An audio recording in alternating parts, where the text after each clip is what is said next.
You think chasing dreams is about the moment it happens, but it's really about who you become along the way, especially when no one else claps. Coming to French Polynesia, seeing Tahiti and surfing Teahupoo has been my biggest dream of my entire life.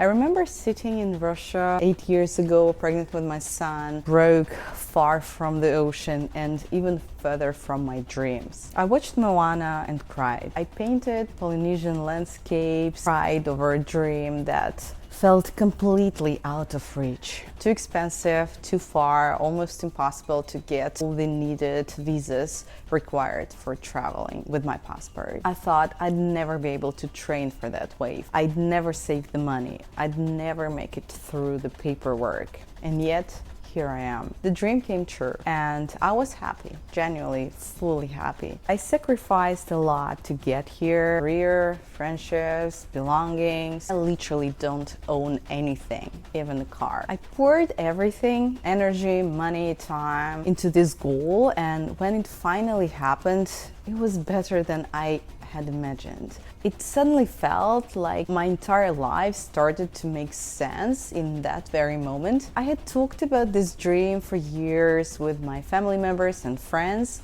The strangest thing is when it finally happened, I realized I had no one close to me to share the joy with. I'm not talking about online following or, I don't know, strangers, surf community, anything global. No, I'm talking about my inner circle of friends and family members, the people who I would expect to give me a little bit of, I don't know, friendly remark or just a simple, wow, great that you made it, happy for you. My very first attempt to come to Tahiti last year got canceled last minute. They didn't let me board the plane because of some wrong paperwork, and I lost everything I had paid for, flights, accommodation. I cried for 2 weeks. Life felt absolutely meaningless. And the worst part was not even the loss, but having to relieve the feelings again and again, sharing the bad news with my friends and family to tell them that I wasn't going. And since then, for a year, I put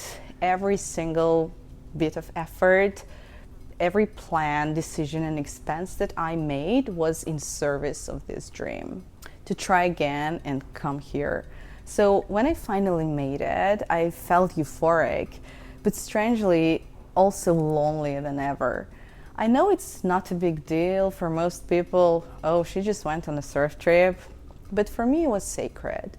And for the people I'm closest to, family, old friends, people I shared my values, dreams, hopes, struggles with, I thought maybe one of them would tell me, that's awesome, proud of you.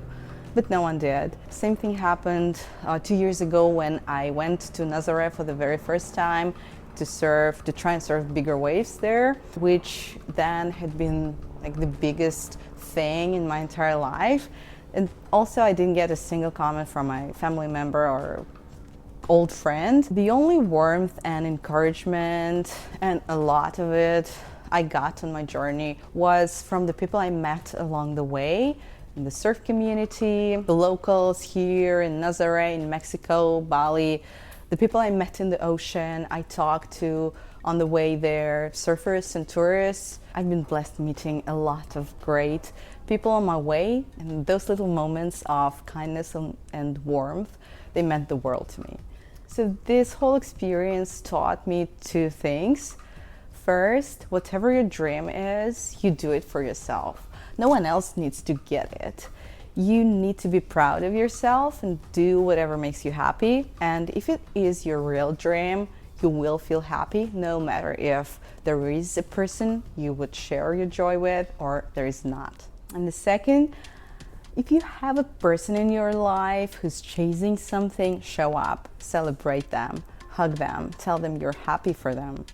It matters more than you think. You can be that friend or that kind of stranger on their way who makes their day. On my way, I've heard a lot of people complaining online and also in real life too about how surfing is lonely and how crowds are mean and how the sport itself isolates them from the rest of their friends or family who's not into surfing. And I actually completely disagree with that point of view, because I think in my life surf allowed me to meet the nicest, kindest people who I was happy to learn from, share the excitement and joy of my journey.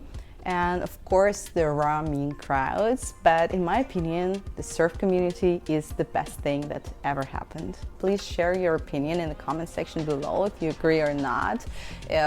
If you think overall the surf crowds are still like mean and hopeless, or if you also had a great experience meeting amazing people in the water.